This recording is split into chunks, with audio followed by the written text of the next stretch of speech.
Hello everyone, welcome back to the channel. आप लोगों का स्वागत है। और आज हम जो चैप्टर पढ़ने वाले हैं वो है आपका डेप्रिसिएशन।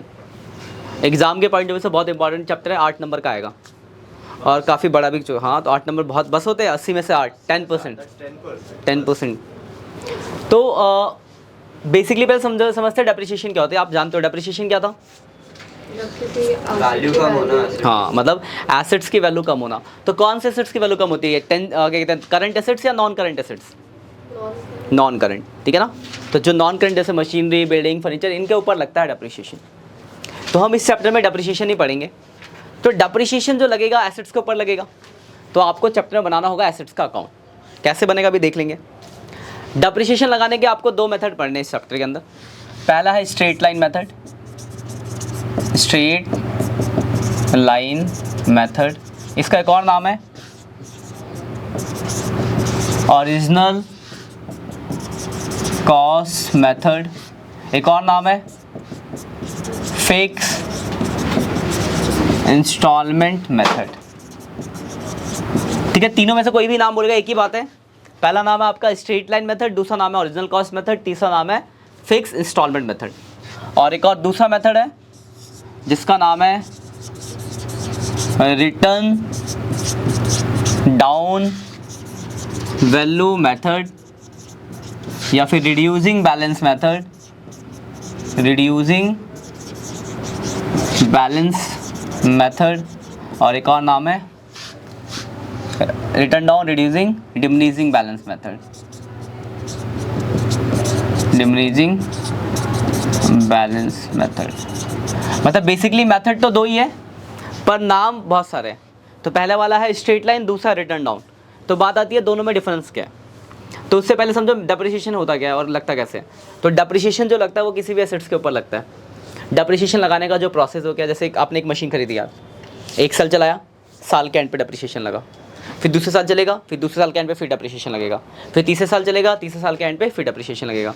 मतलब जब तक अगर आप उस मशीन को बेच नहीं रहे हो या उसकी वैल्यू, वो मशीन ख़राब होकर डिस्कार्ड नहीं हो गई, आप उस पर अपने पास चला रहे हो, यूज़ करो, तो हर साल डेप्रिसिएशन लगाते रहोगे। ठीक है, ये इतनी बात समझ आ गई।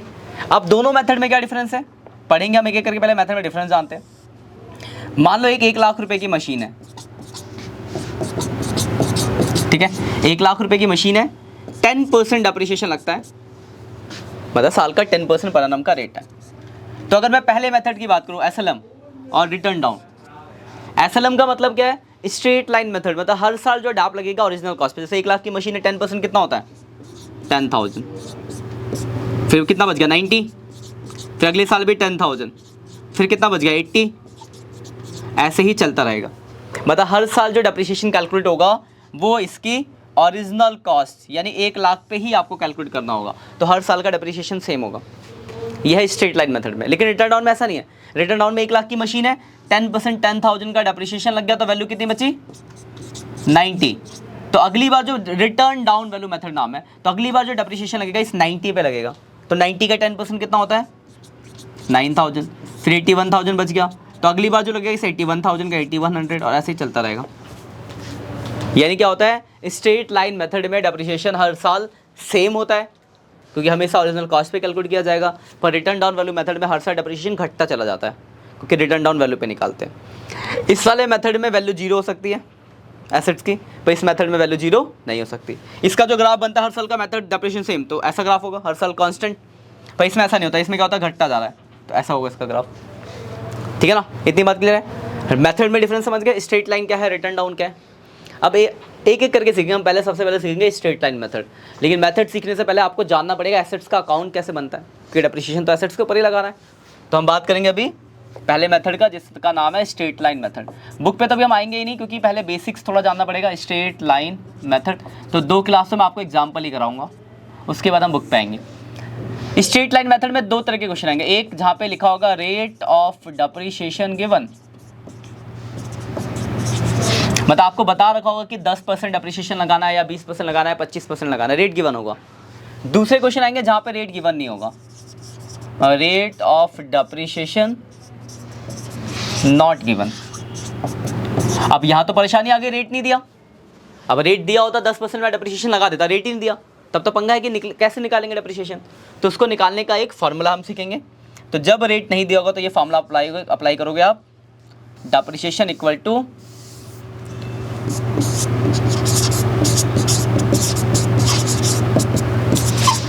कॉस्ट ऑफ एसेट्स, मतलब जितने का आपने वो एसेट्स खरीदा होगा, माइनस स्क्रैप वैल्यू, इसको हम सैल्वेज वैल्यू भी कहते हैं, salvage value upon useful life.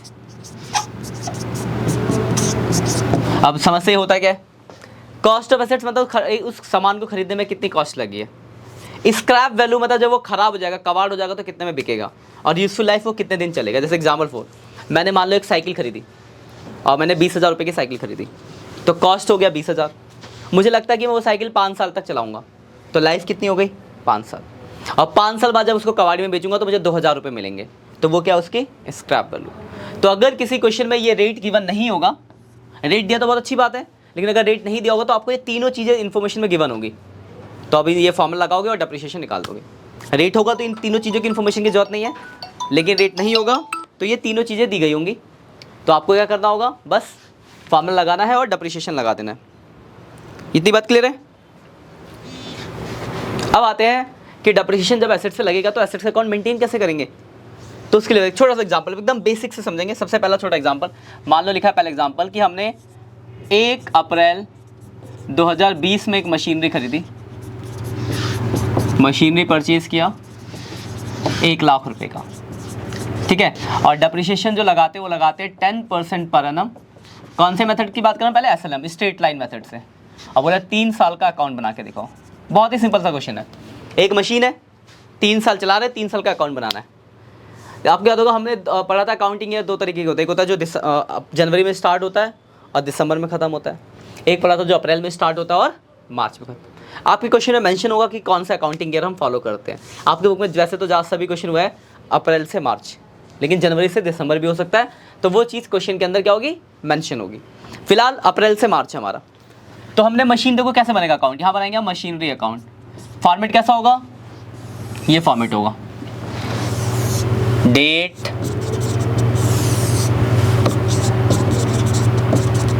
Particular amount, date, particular amount. हाँ, एक तरह से लेजर जैसा ही फॉर्मेट समझ लो, बस एलएफ नहीं है यहाँ पे, क्योंकि सिर्फ एसेट्स का अकाउंट है।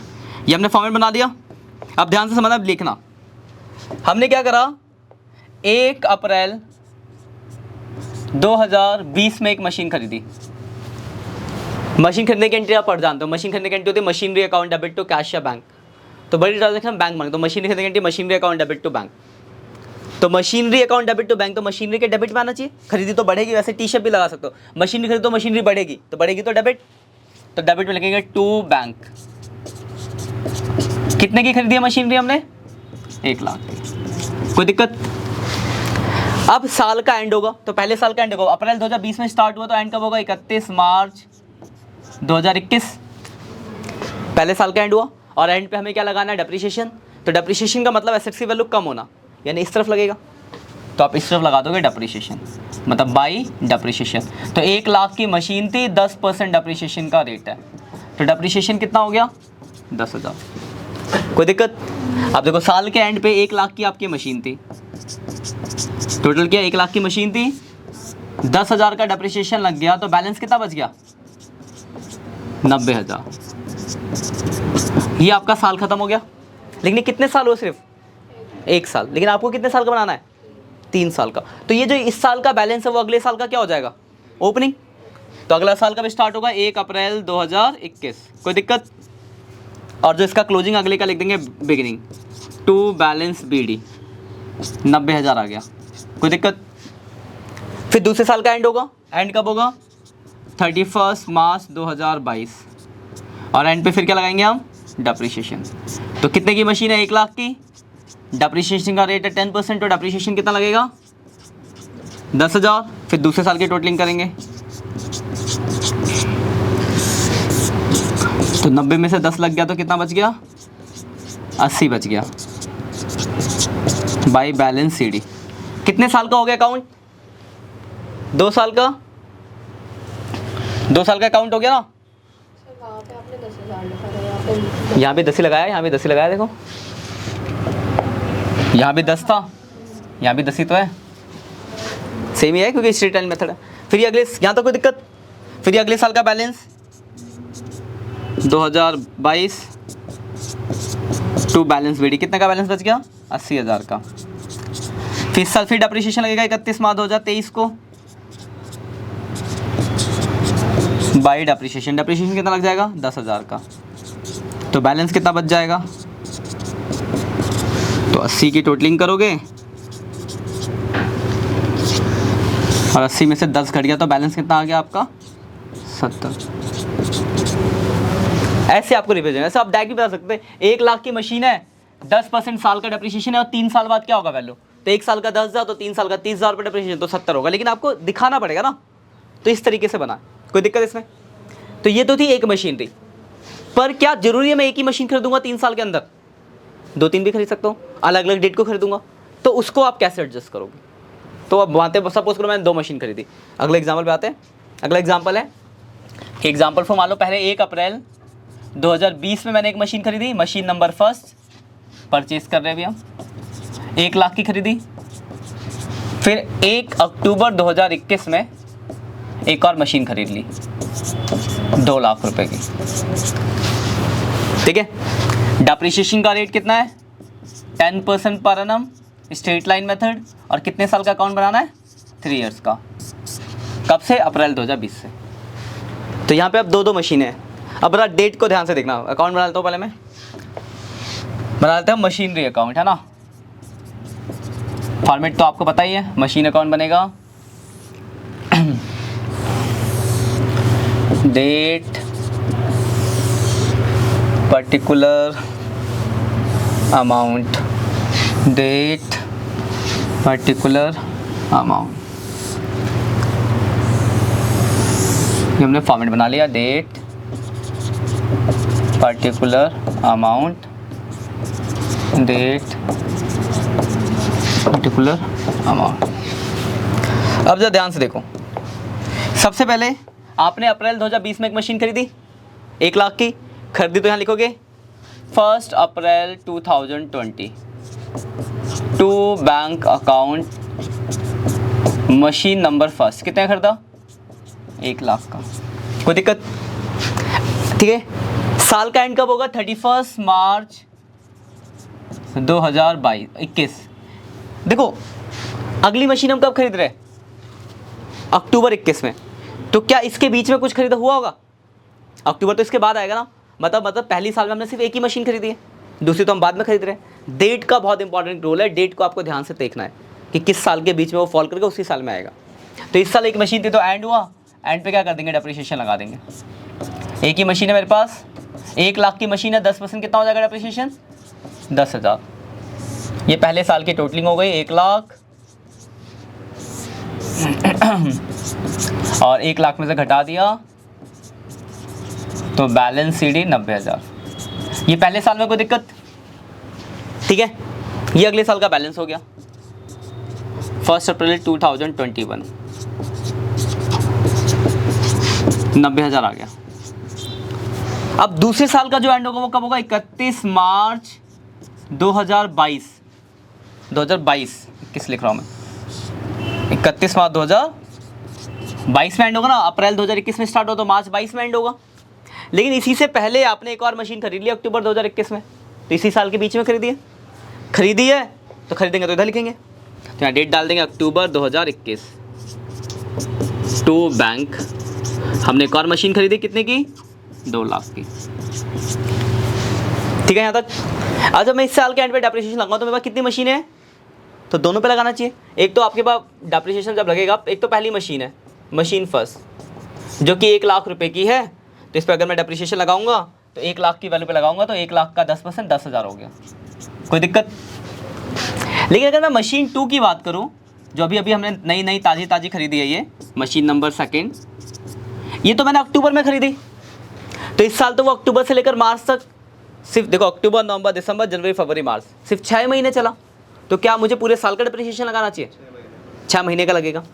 तो दूसरी मशीन है 2 लाख की, 2 लाख का 10% और कितने महीने का, 6 महीने का, तो 10,000 इस पे डेप्रिसिएशन हो गया। यहाँ तो कोई परेशानी, फिर टोटलिंग कर देंगे 2,90,000 और 290 में से घटा देंगे 20, तो 270 का बैलेंस बच गया बाई बैलेंस CD। कितने साल हो गए, 2 साल, हमें तो 3 साल बनाना है, तो ये आपका आखिरी ईयर है। मतलब आपका अकाउंट बनता रहेगा, बीच में जो जो काम होते रहेंगे वो सब बीच में आते रहेंगे। 2022 टू बैलेंस BD 270। और तो कुछ हुआ नहीं। मान लो कोई और मशीन खरीदी होती तो यहाँ लिख देते, 3 भी हो सकती थी, खरीदा हो तो लिख देते, पर नहीं है, बस कुछ नहीं। एंड करेंगे 31 मार्च को। कितनी मशीन है मेरे पास, 2। एक तो मशीन फर्स्ट है 1 लाख की है, तो 1 लाख का 10% कितना लगेगा, 10,000। और मशीन 2 पे अब बताओ क्या इस साल भी 6 महीने का डैप लगेगा, नहीं ना।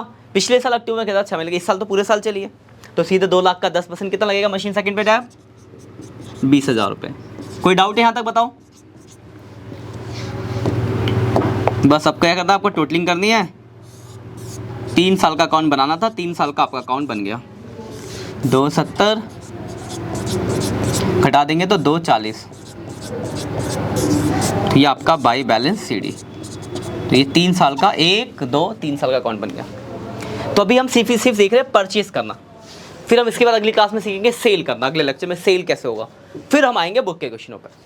परचेज का समझ गए, 1 मशीन 2 मशीन 3 मशीन होगी तो कर सकते हो। डेट का ध्यान रखा, जिस साल में आएगा उस साल के बाद से उतनी मशीन अकाउंट होती जाएगी, ठीक है, उस टाइम के हिसाब से लगाना। तो ये 2 क्वेश्चन है, आप इसको लिखना। आप कुछ आपके लिए होमवर्क में, जैसे पहला क्वेश्चन, पहला ये मान लो 1 अप्रैल 2020 में मैंने एक मशीन खरीदी, मशीन नंबर फर्स्ट 1 लाख की, और 1 अक्टूबर 2020 में ही एक और ख़रीद ली सेकंड 2 लाख की। डेप्रिसिएशन का रेट है 10% per annum, straight line method, और 3 साल का अकाउंट बनाना है, ठीक है, पहला क्वेश्चन। दूसरा क्वेश्चन है 1 अप्रैल 2020 में मैंने एक मशीन खरीदी, 2 लाख रुपए की, फिर 1 अक्टूबर 2022 में एक और मशीन खरीदी 1 लाख रुपए की, और डेप्रिसिएशन लगाना है सेम 10% पर एनम SLM, और अकाउंट भी सेम 3 साल का बनाना है। और एक और आखिरी 1 अप्रैल 2020 में खरीदी एक मशीन फर्स्ट 1 लाख, फिर 1 अक्टूबर 2021 में एक और ख़रीदी मशीन सेकंड 2 लाख, फिर 1 अक्टूबर 2022 में एक और ख़रीदी मशीन थर्ड 3 लाख। और डेप्रिसिएशन कितना लगाना है, 10% पर एनम SLM, और 3 साल का यहाँ पे भी आपको अकाउंट बनाना है, कि आपका एंड 22-23 में होता है, ठीक है। तो ये 3 क्वेश्चन है, पहले में 2 मशीन, दूसरे में भी 2 मशीन, तीसरे में 3 मशीन। तो पहले आप जो क्वेश्चन कराया गया वो करना। आप लोग भी जो ऑनलाइन बच्चे हो, इनको कोई क्वेश्चन को करने से आप ये सीख जाओगे कि मशीन खरीदते हैं तो कैसे रिप्रेजेंट करते हैं। फिर अगली क्लास में एक्स्ट्रा सीखेंगे मशीन बेचेंगे तो उसमें क्या इफेक्ट पड़ेगा, वो इतना ही है। फिर आपको बुक के क्वेश्चन पर आना है। यहाँ तक कोई डाउट है तो ये आप यहाँ से ऑनलाइन जो है आप लोग भी स्क्रीनशॉट ले लो पहले, ये जो भी ऑनलाइन बच्चे, ये पहला पेज था आपका, ठीक है।